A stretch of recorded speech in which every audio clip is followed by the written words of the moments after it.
அன்பார்ந்த மாணவர்களே, வணக்கம். இன்று நாம் படிக்கக்கூடிய பாடம் வாழ்நாள் நீடித்த கல்வியில் தொகுதி 4 அலகு 12 14 வரை உள்ள அலகுகளை படிக்க இருக்கிறோம்.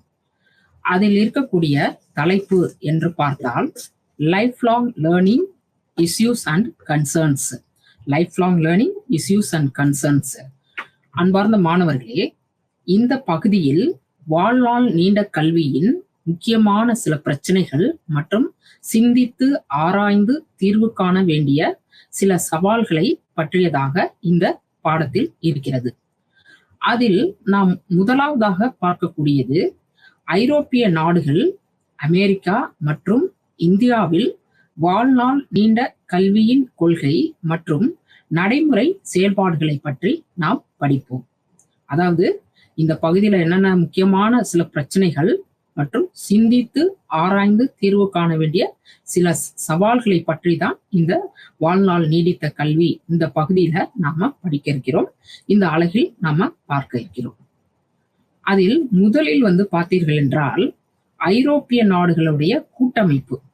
இதுல ஒவ்வொரு குடிமகனும் பெற்றிருக்கக்கூடிய முக்கியமான திறன்கள், என்னென்ன திறன்கள் ஒரு நாட்டுல ஒரு குடிமகனுக்கு, ஒரு மனிதருக்கு தேவை என்பதை இந்த கூட்டமைப்புல ஒரு பட்டியலிட்டு இருக்கிறார்கள். அது எந்த ஆண்டு பட்டியலிட்டு இருக்கிறார்கள் என்று பார்த்தீர்கள் என்றால் 2006ஆம் ஆண்டு அந்த பட்டியலை கொடுக்கிறார்கள். அந்த பட்டியலில் முதலில் பார்த்தீர்கள் என்றால் என்ன சொல்கிறார்கள் என்றால் தாய்மொழியில் கருத்தாடல். நம்பர் 1 தாய்மொழியில் கருத்தாடல். 2வது வெளிநாட்டு மொழிகளில் கருத்தாடல். 3வது கணிதம், விஞ்ஞானம் மற்றும் தொழில்நுட்பத்தில் அடித்திறன்கள். 4வது மின்னியல் திறன்கள். 5வது எவ்வாறு கற்பது என கற்றல். 6வது சமூக குடிமை திறன்கள். 7வது உந்துதல் மற்றும் சுய தொழில் திறன்கள். 8வது கலாச்சார அறிவு மற்றும் பண்பாட்டு வெளிப்பாடு. இந்த மாதிரியான திறன்களை பட்டியலிட்டிருக்கிறார்கள். எங்கென்று பார்த்தீர்கள் என்றால் ஐரோப்பிய நாடுகளின் கூட்டமைப்புல ஒவ்வொரு குடிமகனும் பெற்றிருக்க வேண்டிய முக்கியமான திறன்கள், என்னென்ன திறன்கள்லாம் ஒரு நாட்டுல ஒரு மனிதன் பெற்றிருக்க வேண்டும் அப்படி என்று பார்த்தீர்கள்னா இதை வரையறுத்து கொடுத்திருக்கிறார்கள், பட்டியலாக கொடுத்திருக்கிறார்கள். இதில் தாய்மொழியில் கருத்தாடல் என்பது மிக முக்கியமான ஒன்று. அதாவது எந்த ஒரு குழந்தையும் தாய்மொழியில் கல்வி கற்கும் பொழுது அதனுடைய சிந்தனை சக்தி, செயலாற்றல், கற்பனை திறன் இவை அனைத்தும் பாத்தீங்கன்னா செயல்திறன் மிக்கதாக இருக்கும். அதனால்தான் நம்முடைய மகாத்மா காந்தியடிகள் என்ன சொல்றாரு என்றால், தாய்மொழியில் கல்வி கற்பது என்பது தாய்ப்பாலை போன்றது. ஒரு குழந்தை தாய்ப்பாலை குடித்தால் குழந்தை ஆரோக்கியமான குழந்தையாக இருக்கும். அதே புட்டிப்பாலை குடிக்கும் போது அந்த குழந்தை ஒரு ஆரோக்கியமற்ற, நோய்வாய்ப்பற்ற குழந்தையாக இருக்கும். அதே போலதான் கல்வியில் தாய்மொழி மூலம் கல்வி கற்கும் குழந்தைகள் ஒரு சிந்தனை சக்தி, கற்பனை சக்தி, அனைத்து திறன்களையும் பெற்று அவை முழுமையாக, அந்த புரிதல் என்பது முழுமையாக நடைபெறுகிறது. அதனால்தான் அவர் என்ன சொல்கிறார் என்றால், தாய்மொழியில் கற்கக்கூடிய குழந்தைகள் தாய்ப்பாலுக்கு இணையான குழந்தைகள், பிற மொழிகள் மூலம் கற்கக்கூடிய குழந்தைகள் குட்டிப்பாலுக்கு இணையானது என்று மகாத்மா காந்தியடிகள் சொல்கிறார். இன்னும் சொல்ல போனால் இதை ஆராய்ச்சி மூலம் கூட ஆராய்ந்து பார்த்து ஒரு ஆராய்ச்சியை நடத்தி 2 வருடமாக ஒரு ஆராய்ச்சியை நடத்தி அதன் முடிவும் பார்த்தீர்கள் என்றால் தாய்மொழியில் கல்வி கற்பது என்பது சிறந்ததாக சொல்கிறார்கள். அதாவது உலக அளவில் நிறைய நாடுகள் இந்த தாய்மொழியில் கற்றலை பற்றி ஆராய்ச்சி செய்திருக்கிறார்கள். அந்த வகையில் அமெரிக்காவில் பாத்தீங்கன்னா 2 வருடமாக கல்வியை ஆராய்ச்சி செய்கிறார்கள். அதில் என்ன என்று பார்த்தீர்கள் என்றால் நோம் சாம்ஸ்கி, அதாவது மொழியியல் அறிஞர், அவர் ஒரு மொழியியலாளர். அவர் நோம் சாம்சிங். அந்த நோம் சாம்சிங்கிறவர் அமெரிக்காவில் ஒரு பெரிய ஆராய்ச்சியை நடத்துறாரு. 2 வருடமாக நடத்துறாரு. அந்த ஆராய்ச்சி எதை பற்றியது என்று பார்த்தீர்கள் என்றால் ஒரு 1500, கிட்டத்தட்ட 1300 52 பேரை வந்து ஆய்வு செய்றாரு. அதாவது ஒரு குரூப்புக்கு வந்து தாய அதாவது அவங்க எப்படிப்பட்ட மாணவர்கள்னு பார்த்தீர்கள் என்றால், சிறுபான்மை. இப்ப அமெரிக்காவுல லத்தீன் மொழி பேசக்கூடிய சிறுபான்மை இனத்தை சார்ந்தவர்கள். அவர்களை எடுத்துக்கொள்கிறார். அவர்களுக்கு வந்து ஒரு குரூப், அதாவது ஒரு குழுவுக்கு வந்து என்ன செய்றார் பார்த்தீர்கள் என்றால், அவங்களுடைய அதாவது ஸ்பானிஷ் மொழியில வந்து அ அந்த ஆரம்ப கல்வி குடுக்கிறார்கள். 2 வருடங்கள்ல அந்த ஸ்பானிஷ் மொழியில வந்து அவங்களுக்கு கல்வியை கொடுக்கிறார்கள். ஆ 2வது குழுவுக்கு பார்த்தீங்கன்னா, முதல் 2 வருடம் வந்து அ ஒரு ஸ்பானிஷ் மொழியில குடுத்துட்டு, அதுக்கப்புறம் பார்த்தீங்கன்னா, ஆங்கில மொழியில வந்து அவங்களுக்கு அந்த கற்றல் கற்பித்தலானது நடைபெறுகிறது. அந்த மாரியான ஒரு கற்றலை அவர்களுக்கு கொடுக்கிறார்கள். 3வது குழு பார்த்தீர்கள் என்றால், அவர்களுடைய ஸ்பானிஷ் மொழியிலயும் கொடுத்து, ஆங்கிலம் ஆங்கிலம் வந்து ஒரு பாடப்பகுதியாக கொடுக்கிறார்கள். அப்ப இந்த 3 குழுவையும் அவங்க ஆராய்ந்து, அ அதற்கான 2 வருடமாக ஆராய்ச்சிகள்லாம் நடத்தி, அதற்கான பாடத்திட்டம், அதற்கான அ கலைத்திட்டம் இதெல்லாம் அவர்கள் திட்டமிட்டு, அது பிரகாரம் வந்து அவர்களுக்கு வந்து ஆராய்ச்சியை முடித்து, அதனுடைய இறுதி முடிவானது என்ன அவர்கள் ஆச்சரியமாக சொல்கிறார்கள் என்றால், அந்த தாய்மொழி வழியாக கல்வி கற்று, ஆங்கிலத்தை ஒரு பாடமாக எடுத்து படிக்கக்கூடிய அந்த மாணவர்கள் வந்து, திறன் மிக்கவர்களாகவும், செயல்பாடு மிக்கவர்களாகவும், பிற மொழிகளையும் கற்கக்கூடிய மாணவர்களாகவும் திகழ்கிறார்கள் என்று சொல்கிறார்கள். ஆகவேதான் இந்த ஐக்கிய நாடுகளின் கூட்டமைப்புல தாய்மொழி கற்றலுக்கு வந்து முக்கியத்துவத்தை கொடுக்கிறார்கள். அதனால்தான் அந்த பட்டியலில் முதலில் தாய்மொழியை அவர்கள் கொடுத்திருக்கிறார்கள். 2வது வெளிநாட்டு மொழிகளில் கருத்தாடல். அதாவது தாய்மொழி நமக்கு முக்கியமான ஒன்று, தேவையான ஒன்று. அதில் எந்த சந்தேகமும் இல்லை. அதன் வழியாக கல்வி கற்கும் பொழுது சிறப்பானதாக இருக்கிறது. இருந்தாலும் பிற மொழிகளை கற்றுக்கொள்ள வேண்டும். அதாவது இன்னைக்கு வந்து சர்வதேச அளவுல வந்து ஆங்கிலம் வந்து ஒரு வியாபார மொழியாக, பிசினஸ் லாங்குவேஜ்ன்னு சொல்லுவோம். வியாபார மொழிகளாகவும், அந்நிய செலவாணிகளை பெருக்குவதற்கும் நமக்கு வந்து வெளிநாட்டு மொழிகளும் நமக்கு தேவைப்படுகிறது. ஆகவே வெளிநாட்டு மொழிகளையும் அந்த பட்டியல்ல சேர்த்திருக்காங்க. ஒரு மாணவன் வந்து ஒரு தாய்மொழியையும், பிற மொழிகளையும் கற்றுக்கொள்ள வேண்டும் என்பதுதான் அதனுடைய கருத்துமை. 3வது கணிதம், விஞ்ஞானம் மற்றும் தொழில்நுட்பத்தில் அடிப்படை திறன்கள். அதாவது அடிப்படை தேவைகள் என்று சொல்வோம் அல்லவா? உணவு, உடை, இருப்பிடம். அதுபோல ஒவ்வொரு மனிதனுக்கும், ஒரு சிறு வியாபாரிக்கு கூட ஒரு அடிப்படையான கணித அறிவு தேவை. அதேபோல அறிவியல் அறிவு தேவை. ஏனென்றால், அறிவியல் சார்ந்த அறிவு இருக்கும் பொழுது மூட பழக்கவழக்கங்களுக்கு அவர்கள் அடிமையாக மாட்டார்கள். மூட பழக்கவழக்கங்களை சார்ந்து இருக்க மாட்டார்கள். மூட பழக்கவழக்கங்களை உடைத்தெறிந்து எது நல்லது, எது கெட்டது என்பதை பகுத்து ஆராயக்கூடிய ஒரு திறன் இருக்கும். ஆகவே தான் அதை வந்து அடிப்படை திறன்கள் என்ற அடிப்படையில் சேர்த்திருக்கிறார்கள். அதேபோல தொழில்நுட்பம். இன்றைக்கு வந்து சாதாரண ஒரு காய்கறி வியாபாரி கூட வந்து ஒரு திறன்பேசியை எளிதாக வந்து கையாள்கிறார்கள். அப்ப எந்த ஒரு தனி மனிதனும் வந்து இந்த அடிப்படை திறன்கள் இல்லாமல் இருக்கக்கூடாது என்பதுதான் இந்த ஐக்கிய ஐரோப்பிய நாடுகளுடைய கூட்டமைப்புல வந்து இந்த பட்டியல் வந்து சொல்கிறது. அதாவது 1வது தாய்மொழியில் கருத்தாடல், 2வது வெளிநாட்டு மொழிகளில் கருத்தாடல், 3வது கணிதம், விஞ்ஞானம் மற்றும் தொழில்நுட்பத்தில் அடிப்படை திறன்கள். இது வந்து ஒவ்வொரு மனிதனுக்கும் இருக்கக்கூடிய அடிப்படை திறன்கள். அதாவது சொல்லுவோம் இல்லையா, ஒரு மொழி என்று எடுத்துக்கிட்டால் அந்த மொழியில வந்து 4 வகையான திறன்கள் இருக்கு. என்னென்ன திறன்கள் என்று பார்த்தீர்கள் என்றால், படித்தல், கேட்டல், பேசுதல், எழுதுதல். இத வந்து அடிப்படை திறன்களாக ஒவ்வொரு மொழிக்குமே இது வந்து சொல்லுவோம். ஏன்னா நல்லா படிக்கக்கூடிய, கேட்கக்கூடிய மாணவன் தான் பேசுவான். அதுக்குதான் லிசனிங் ஸ்கில்னு சொல்லுவோம். Listening, speaking. எப்ப நல்லா லிசன் பண்றாங்களோ அவங்க பேசவும் செய்வாங்க. அதே மாதிரி ரீடிங். எப்ப படிச்சுக்கிட்டே இருக்காங்களோ அவங்க நல்ல ரைட்டராகவும் இருப்பாங்க. பிழைகள் இல்லாம எழுதுவார்கள்.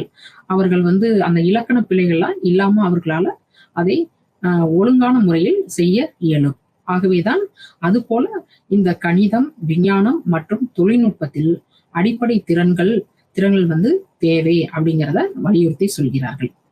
4வது மின்னியல் திறன்கள். 4வது மின்னியல் திறன்கள். இந்த மின்னியல் திறன்கள் வந்து மிகவும் இப்ப உள்ள காலகட்டங்கள்ல வந்து மிகவும் ஒரு முக்கியமான ஒன்றாக இருக்கிறது. மின்னியல் திறன்கள் என்பது இன்றைய காலகட்டத்தில் முக்கியமாக இருக்கிறது. இன்னைக்கு நிறைய கோர்ஸ்கள் வந்து பார்த்தீங்கன்னா, ஆன்லைன் கோர்சஸ் சொல்லுவோம். அதாவது massive online online open online courses, massive open online கோர்சஸ்ன்னு சொல்றோம். மேசிவ் ஓப்பன் ஆன்லைன் கோர்சஸ், மூக்குன்னு சொல்லுவோம். மூக்குன்னா இப்ப நிறைய அதுக்கெல்லாம் வந்து ட்ரைனிங்லாம் குடுக்குறாங்க. அது மட்டும் இல்லாம, இன்னைக்கு வந்து பார்த்தீங்கன்னா, சிங்கப்பூர், மலேசியா போன்ற நாடுகள்ல வந்து சாதாரண மக்கள்ட்ட கூட அந்த இலக்கிய திறன்கள், இலக்கியங்கள்ல இருக்கக்கூடிய அந்த இலக்கியங்களை அவர்கள் வந்து அந்த நாட்டு இலக்கியங்கள், அந்த நாட்டு வரலாறு இதெல்லாம் தெரிந்து கொள்ள வேண்டும் என்பதற்காக, இன்னைக்கு வந்து அவர்கள் வந்து மின்னியலை பயன்படுத்தி, அதற்கான தொழில் முனைவோர் கூட்டமைப்பெல்லாம் ஒரு சங்கத்தை உருவாக்கி, ஒரு மன்றத்தை உருவாக்கி, மக்கள் மத்தியில் கொண்டு செல்கிறார்கள். எப்படி நம்ம இப்பல்லாம் வந்து இல்லம் தேடி கல்வி அப்படின்லாம் சொல்றோம்ல, அது மாதிரி மின்னியல் மூலமாக இதையெல்லாம் கொண்டு செல்கிறார். ஆகவே ஒரு அடிப்படையில வந்து இந்த மின்னியல் திறன்களும் ஒவ்வொரு மனிதனுக்கும் முக்கியமாக இருக்கிறது. 5வது, எவ்வாறு கற்பது என கற்றல். அதாவது ஒரு படிப்பை வந்து நம்ம எப்படி படிக்கணும் அப்படிங்கிறதுக்கே அத வந்து எப்படி கத்துக்கிறது அப்படிங்கிறதுக்கே அதை படிக்கக்கூடிய முறைகள் அத வந்து சொல்றாங்க. ஒவ்வொரு மனிதனும் அத வந்து தெரிந்திருக்க வேண்டும். எப்படி நம்ம படிக்கணும் அப்படிங்கிற ஒரு வரையறை இருந்தாதான், அந்த பாடத்துல நம்ம வந்து சிறப்பாக புரிந்து கொண்டு படிக்க இயலும். அததான் வள்ளுவர் சொல்றாரு. "கற்க கசடற கற்பவே கற்றபின் நிற்க அதற்கு தக." அதாவது கற்கனா எப்படிப்பட்ட நூல்களை கற்க வேண்டும் என்றால், நல்ல சான்றோர்கள் எழுதிய நூல்களை நாம வந்து கற்க வேண்டும். கற்க கசடு அறனா அதுல வந்து எந்தவித ஐயப்பாடும், ஒரு கருத்துமைய நாம படிக்கிறோம்னா அந்த கருத்துமை முழுமையாக நமக்கு புரிய வேண்டும். அந்த கருத்துமை முழுமையாக புரிந்து கொள்ளுதல் வேண்டும். அதுல சிறிதளவேனும் ஐயம் இருந்தால் அதை நீக்கி அந்த சந்தேகத்தை நாம் தெளிவுபடுத்திக் கொண்டு படிக்க வேண்டும். கற்க கசடற கற்பவை. அப்படி கற்றவற்றை நாம என்ன பண்ணணும்னா, மத்தவங்களுக்கும் அதை வந்து நாம கொண்டு போய் சேர்க்கணும். மத்தவங்களுக்கும் அதை வந்து நம்ம முறையா சொல்லிக் கொடுக்கணும். சிலர் வந்து பார்த்தீர்கள் என்றால் நல்லா வந்து படிப்பார்கள். நன்கு அவர்கள் படிக்கக்கூடிய திறமைசாலிகளாக இருப்பார்கள். ஆனால் பிறருக்கு அவர்களுக்கு வந்து சொல்லிக் கொடுக்க தெரியாது, கற்பிக்க இயலாது. அந்த மாதிரி இல்லாம பிறருக்கும் சொல்லிக் கொடுக்கக்கூடிய அந்த திறன் வந்து நம்மிடையே இருக்க வேண்டும். அதுதான் வள்ளுவர் அழகா சொல்கிறார். கற்க கசடற கற்பவை. அப்படி கற்றத கற்க கசடற கற்பவை கற்ற பின், அதெல்லாம் கத்துக்கிட்டதுக்கு அப்புறம் நிற்க அதற்கு தக. அதாவது கத்துக்கிட்டா மட்டும் போதாது, அதன் வழியில் நாம நடக்க தெரியணும் அப்படிங்கிறத சொல்றாரு. அப்ப ஒரு பாடத்தை நம்ம எப்படி கற்றுக்கொள்ள வேண்டும்னா, அதை வந்து திறன்பட கற்றுக்கொள்ள வேண்டும். இன்னும் எளிமையாக உங்களுக்கு ஒரு உதாரணம் சொல்ல வேண்டும் என்றால், நாம வந்து எல்லோருமே வந்து தேர்வு எழுதியிருப்போம். சிறு வயதிலிருந்தே ஒவ்வொரு வகுப்பிலையும் தேர்வு எழுதி தேர்ச்சி பெற்று அடுத்த வகுப்பிற்கு செல்வோம். அதே போல சிலர் வந்து நல்லா அந்த தேர்வு எழுதுவதை திட்டமிடுவார்கள். அப்படி திட்டமிடும் பொழுது அவர்கள் நல்ல மதிப்பெண்களை பெறுவார்கள். அப்படி திட்டமிடுவது எவ்வாறு திட்டமிட வேண்டும் என்றால், 3 மணி நேரம் நாம தேர்வை எழுதுகிறோம் என்றால், சில மாணவர்கள் பார்த்தீர்கள் என்றால் மிக அழகாக சிறப்பாக திட்டமிடுவார்கள். அந்த 3 மணி நேர தேர்விற்கு எந்த மாதிரியான வினாக்கள் கேட்கிறார்கள், அதை அவர்கள் திட்டமிடுவார்கள். அதற்கு பிறகு அவர்கள் எத்தனை பாட அலகுகள் இருக்கிறது, ஏன்னா அந்த பாட அலகுகளுக்கும் அந்த வினாத்தாளில் உள்ள கேள்விகளுக்கும் தொடர்பு இருக்கிறது. இப்ப உதாரணமாக 8 அலகுகள் அதில் இருக்கிறது என்றால், அந்த 8 அலகுகளை மையப்படுத்தி பரவலாக அந்த கேள்வித்தாள்களில் வினாக்கள் இருக்க வேண்டும். அப்பொழுதுதான் அந்த வினாத்தாள் சிறப்பானதாகவும் சரியான முறையில் எடுத்ததாக கொள்ளப்படும். அப்ப அந்த மாணவன் என்ன திட்டமிடுகிறான்னா, 3 மணி நேர தேர்வை இந்த 8 அலகுகளில் அந்த கேள்வி வினாக்கள் பார்த்தீங்கன்னா, சில வினாக்களில் வந்து விரிவான விடைகளை கொடுத்திருப்பார்கள். உதாரணமாக 4 கேள்விகளை கொடுத்து அதில் 2 மட்டும் எழுதுக என்று கொடுத்திருப்பார்கள். அது மொத்தமாகவும் கொடுத்திருப்பார்கள், அல்லது 2 2 பிரித்தும் கொடுத்திருப்பார்கள். இது அல்லது அது என்ற நிலையிலே கொடுத்திருப்பார்கள். அப்ப இந்த 4 வினாக்களையும் எப்படி எடுத்திருப்பார்கள் ஒரு ஆசிரியர்? அந்த 8 அலகுகள்ல முதல் 4 அலகில் 2 வினாக்களை எடுத்திருப்பார். அடுத்த 4 பகுதியில இருக்கக்கூடிய 2 வினாக்கள் எடுத்திருப்பார். அப்ப ஒரு மாணவன் முழுமையாக முதல் 4 அலகுகளை படித்திருந்தால் கண்டிப்பாக அவன் அந்த வினாவில் விடுவதற்கான வாய்ப்பே இல்லை.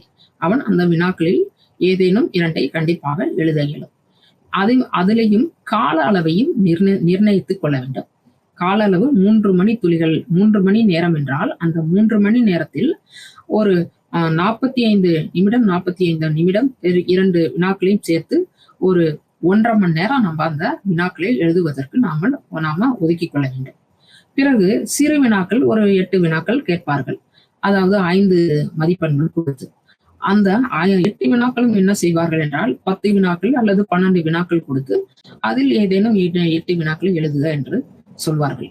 அப்படி அந்த 8 வினாக்களை எழுதும் போது அதற்கு மீறி உள்ள அந்த 1.5 மணி நேரத்தை அதுல செலவிடுவார்கள். ஆகவே இவ்வாறு திட்டமிட்டு அந்த மாணவன் அந்த தேர்வை எழுதும் பொழுது அவன் வெற்றி பெற்றவனாகவும் அவன் நல்ல மதிப்பெண்ணில் தேர்ச்சி பெற்றவனாகவும் அவனால் வர முடிகிறது. அதுபோல நாம எதை கற்றாலும் எந்த செயலை செய்தாலும் அதை எவ்வாறு செய்ய வேண்டும், எவ்வாறு நாம் செயல்படுத்த வேண்டும் என்று நாம் ஒரு வரையறையை வைத்துக் கொள்ள வேண்டும். அதுபோலதான் இங்கு எவ்வாறு கற்பது என கற்றல் நம்ம எப்படி கற்றலை நம்ம முறைப்படுத்தி கற்றுக்கொள்ள வேண்டும் என்று சொல்கிறார். அதுக்காக தான் வள்ளுவர் அழகாக சொல்கிறார், கற்க கசடர கற்பவை கற்றபின் நிற்க அதற்கு தக அப்படின்னு சொல்றார். அடுத்தது 7வது உந்துதல் மற்றும் சுய தொழில் திறன்கள். உந்துதல் மற்றும் சுய தொழில் திறன்கள், அதாவது உந்துதல் என்பது நம்ம இலக்குகளை அடையவும் நிறைவாக உணரவும் இருக்கக்கூடியதுதான் அந்த உந்துதல். இந்த உந்துதல் திறன் என்னன்னா 2 வகையா இருக்கு. அதாவது உந்துதல்னா உங்களுக்கு தெரியுங்களா, நம்மளை சுயமாக ஊக்கப்படுத்திக் கொள்வது, சுயமாக ஊக்கப்படுத்திக் கொள்வது ஆங்கிலத்தில் மோட்டிவேஷன் என்று சொல்வார்கள். அதாவது நம்மிடையே அந்த செல்ஃப் மோட்டிவேஷன், செல்ஃப் அப்ரைசல் அது இருந்தாதான் அடுத்த லெவலுக்கு நாம செல்வோம். இல்லை என்றால் சோர்ந்து விடுவோம். ஆகவே உந்துதல் என்பது ஒவ்வொரு மனிதருடைய வாழ்க்கையிலும் ரொம்ப முக்கியம். அந்த உந்துதல் இல்லை என்றால் மனச்சோர்வடைந்து விடும், மனம் விரக்தி அடைந்துவிடும். அடுத்த நிலை, அடுத்த காலகட்டத்திற்கு நம்மால் செல்ல இயலாது. ஆகவேதான் இந்த பட்டியலில் அதுவும் இடம்பெற்றிருக்கிறது. உந்துதலிலே 2 வகையான உந்துதல்கள் இருக்கின்றன. ஒன்று உள்ளார்ந்த உந்துதல், மற்றொன்று வெளிப்புற உந்துதல். உள்ளார்ந்த உந்துதல் என்றால் நான் இப்பொழுது சொன்னது போலவே செல்ஃப் அப்ரைசல், நம்மை நாமே பாராட்டிக் கொள்ள வேண்டும், நம்மை நாமே ஊக்கப்படுத்திக் கொள்ள வேண்டும். நம்ம குடும்பத்திற்காக நம்ம செலவிடுவோம், குடும்பத்திற்காக நம்ம நம்மளை நம்மளுடைய ஆரோக்கியம் மற்ற எல்லாவற்றையும் பாதுகாக்க வேண்டும் என்று நம்ம விரும்புவோம். இது சுய உந்துதல். பிற சைடு இருந்து வரக்கூடிய உந்துதல், அதாவது வெளிப்புறத்திலிருந்து வரக்கூடிய உந்துதல் என்னவென்று பார்த்தால், அதாவது பணியிடத்தில் நாம பணி நிமித்தமாக நாம் கட்டாயமாக அந்த பணியை செய்தே முடித்து ஆக வேண்டும் என்பது பணியிடத்தில் மற்றவர்கள் கொடுக்கக்கூடிய உந்துதல் வெளிப்புற உந்துதல் என்று சொல்கிறார்கள். ஆகவே உந்துதல் மற்றும் சுய தொழில் திறன்கள், இந்த உந்துதல் சக்தி, இந்த உந்துதல் இருக்கும்போதுதான் ஆர்வம் ஏற்படும். ஆர்வம் ஏற்படும் போது சுயமாக நாம 8வது கலாச்சார அறிவு மற்றும் பண்பாட்டு வெளிப்பாடு. இன்றைக்கு கலாச்சாரம் பண்பாடு இதெல்லாம் பாத்தீங்கன்னா இன்னைக்கு உலகம் அளவுல ஒரு பாரம்பரியம் விட்டது. உலக அளவுல இருக்கக்கூடிய ஒரு பண்பாடு, உலக அளவுல இருக்கக்கூடிய கலாச்சார அறிவு, இது என்னன்னு என்று பார்த்தீர்கள் என்றால், இன்றைக்கு நாம வெளிநாடுகள்ல நிறைய போய் நம்முடைய மாணவர்கள், இந்திய மாணவர்கள் நிறைய வெளிநாடுகளில் சென்று படிக்கிறார்கள். அதே போல வெளிநாட்டிலிருந்து இந்திய நாட்டிற்கு படிக்கக்கூடிய நிலையில் இன்றைக்கு நாம் வளர்ந்து விட்டோம். அப்படி படிக்கக்கூடிய மாணவர்களுக்கு இந்திய அரசாங்கம் அவர்களுக்கு இலவசமாகவே அதை செய்கிறார்கள். இன்னும் சொல்ல போனா நிறைய இன்றைக்கு ஃபாரின் யூனிவர்சிட்டிஸ் எல்லாம் இன்றைக்கு இந்தியாவுக்குள்ள வந்துருச்சு. இன்னைக்கு உலகமே உள்ளங்கையில் என்பது போல இன்றைக்கு நாம பல நாடுகளுக்கு சென்று படிக்கிறோம். அதே மாதிரி வெளிநாடுகள்ல இருக்கிறவங்க இங்க படிக்கிறாங்க. அதே போல நாமளும் வெளிநாடுகள்ல சென்டர்ஸ் எல்லாம் வச்சு இன்னைக்கு அதாவது தொலைதூர கல்வியில திறந்த வெளி கல்வியில இந்த மாதிரி எல்லாம் செயல்படுத்தும் போது சென்டர்ஸ் வந்து வெளிநாடுகளையும் வைத்து நம்ம வந்து அதை வந்து நடைமுறைப்படுத்திக்கிறோம். அதே போல வந்து வெளிநாடுகள்ல இருக்கிறவர்களும் இந்தியாவுக்கு வந்து நிறைய இன்னைக்கு வந்து ஃபாரின் யூனிவர்சிட்டிஸ்லாம் நிறைய வர ஆரம்பித்து விட்டது. ஆகவே இந்த ஐரோப்பிய நாடுகளுடைய கூட்டமைப்பு இந்த ஒரு 8 கருத்துமையை வந்து அவர்கள் பட்டியலிட்டிருக்கிறார்கள். தாய்மொழியில் கருத்தாடல், வெளிநாட்டு மொழிகளில் கருத்தாடல், கணிதம், விஞ்ஞானம் மற்றும் தொழில்நுட்பத்தில் அடிப்படை திறன்கள், 4வது மின்னியல் திறன்கள், 5வது எவ்வாறு கற்பது என கற்றல், 6வது சமூக குடிமை திறன்கள். சமூக குடிமை திறன்கள் என்பது ஒரு சமுதாயத்துல வந்து ஒரு நல்ல சிறந்த குடிமகன் அப்படின்னு யார சொல்லலாம்னா, யார சொல்கிறார்கள், அப்படி யார வரையறுக்கிறார்கள் என்று பார்த்தீர்கள் என்றால், சமுதாயத்தில் நல்ல குடிமகனாகவும், அவனுக்கு வந்து ஒரு பொறுப்பு மிக்க குடிமகனாகவும், சமுதாயத்தில் அக்கறை உள்ளவனாகவும் இருக்க வேண்டும். அரசியல் போன்ற நிலைகளில் அவன் கேள்வி கேட்கக்கூடியவனாகவும் இருக்க வேண்டும் என்று சொல்கிறார்கள். 7வது வந்து உந்துதல் மற்றும் சுயதொழில் திறன்கள். 8வது வந்து கலாச்சார அறிவு மற்றும் பண்பாடு வெளிப்பாடு.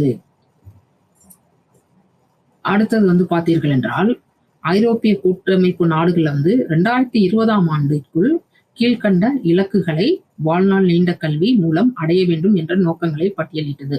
முதல்ல வந்து ஒரு குடிமகன் என்ன மாதிரியான திறன்களை பெற்றிருக்க வேண்டும் அப்படிங்கிற லிஸ்ட்டை வந்து அவங்க வெளியிடுறாங்க. அடுத்தது வந்து பாத்தீங்கன்னா, ஒரு சில இலக்குகளை, அதாவது நம்ம அந்த வாழ்நாள் நீண்ட கல்வியை அடையறதுக்கு எது வந்து துணையா இருக்குன்னு பாத்தீங்கன்னா, இந்த திறந்தவெளி பல்கலைக்கழகம், ஏற்கனவே நாம பார்த்தது போல முறை சார்ந்த கல்வி, முறை சாராத கல்வி, முறைக்கு உட்படா கல்வி. இந்த 3 நிறுவனங்கள் மூலமா நிறைய நம்ம வந்து இந்த வாழ்நாள் நீண்ட கல்வி அதனுடைய நோக்கங்கள்லாம் நிறைவேறி இருக்கிறது. அதுபோல இந்த ஐரோப்பிய கூட்டமைப்பு நாடுகள் வந்து 2020ஆம் ஆண்டுல இந்த இலக்குகள் எல்லாம் அடைய வேண்டும் என்று சில நோக்கங்களை வந்து அவங்க வந்து பட்டியலிட்டு வச்சிருக்காங்க. என்னென்ன நோக்கம்னு பாத்தீங்கன்னா, இப்ப முன்பருவ குழந்தை கல்வி, அதாவது இயர்லி சைல்ட்ஹுட் எஜுகேஷன், அது வந்து பாத்தீங்கன்னா குறைந்தது வந்து 95% குழந்தைகள் வந்து இந்த இதை வந்து முடிச்சிருக்கணும். அதாவது 95% குழந்தைகள் வந்து pre primary early childhood education பெற வேண்டும் என்பதுதான் இந்த இலக்குகளை நிர்ணயித்திருக்கிறார்கள். 2வது, போதுமான படித்தல் திறன். கணித, விஞ்ஞான திறன்கள் பெறாதவர்களின் எண்ணிக்கை 15க்கும் குறைவாக இருக்க வேண்டும்.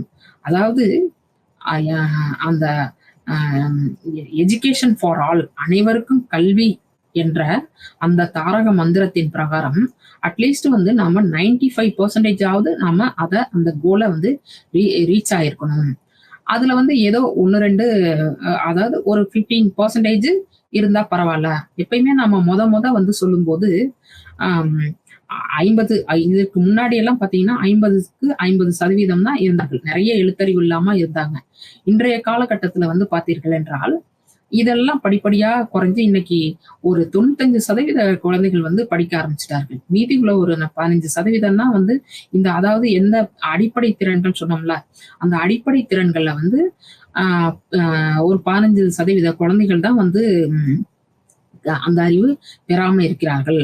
ஆகவே நாம வந்து அவங்களையும் நாம வந்து அந்த அந்த இலக்கை நம்ம அடைவதற்கு என்னென்னலாம் செய்ய வேண்டும் என்பதை நாம பின்வரும் வகுப்புகள்ல நாம படிப்போம்.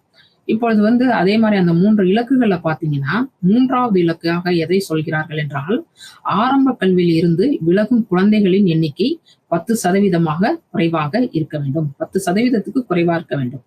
உதாரணமா பாத்தீங்கன்னா, நம்ம சொல்லும்போது அந்த காலத்துல எல்லாம் வந்து பாத்தீங்கன்னா, பள்ளிகள்ல வந்து மதிப்பு கல்வி என்று வைத்திருந்தார்கள். அந்த மதிப்பு கல்வி வந்து ஆசிரியர்கள் நல்ல கதைகளை மாணவர்களுக்கு சொல்வார்கள். பிறகு வந்து வீடுகள்லையும் வந்து பாத்தீங்கன்னா, வயது முதிர்ந்தவர்கள், நம்முடைய மூதாதையர்கள், தாத்தா, பாட்டி போன்றவர்கள்லாம் நல்ல நல்ல கதைகளை சொல்லுவார்கள். அவர்கள் அதை எதற்காக சொல்கிறார்கள் என்றால், நாம வந்து குறைந்தது ஒரு நல்ல பழக்கங்களையும், நல்ல வழக்கங்களையும், நோக்கங்களையும் கொண்டிருக்க வேண்டும். ஒரு உண்மையே பேச வேண்டும், நல்ல செயல்களை செய்ய வேண்டும். அட்லீஸ்ட் நம்ம சொல்லுவோம்ல, அட்லீஸ்ட் ஒரு 90% நாம வந்து உண்மையை பேச வேண்டும். அதனாலதான் அந்த கதைகள்லாம் சொல்றாங்க. அப்படிதான் காந்தியடிகள் வந்து பாத்தீங்கன்னா, வகுப்பறையில அந்த ஹரிச்சந்திரனுடைய கதைகளை கேட்டுதான் அவரு சத்தியத்தின்படி நடக்கிறாரு, உண்மையை வந்து பேசுறாரு, அகிம்சை வழியில போராடுறாரு.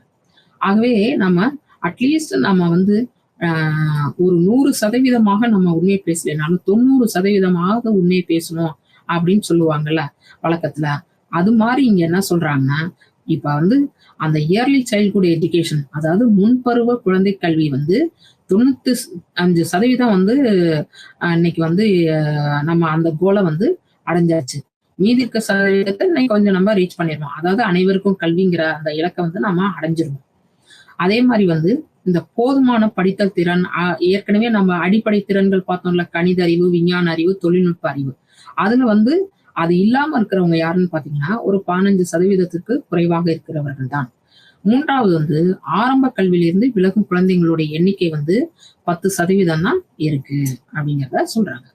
4வது உயர்கல்வி முடிப்பவர்களின் எண்ணிக்கை குறைந்தது 40% இருக்க வேண்டும். அதாவது உயர்கல்வி முடிப்பவர்களுடைய எண்ணிக்கை வந்து 60% படிக்கிறாங்க, கொஞ்சம் தான். இப்ப வந்து குறைஞ்சது அவங்க வந்து ஒரு 40%ஆவது ரீச் ஆகணும். என்னன்னா ஸ்கூல் எஜுகேஷனோடய நிறைய வந்து முடிச்சிடுறாங்க. அதுக்கப்புறம் வந்து பாத்தீங்கன்னா ஹையர் எஜுகேஷனுக்கு போக மாட்டேங்கிறாங்க.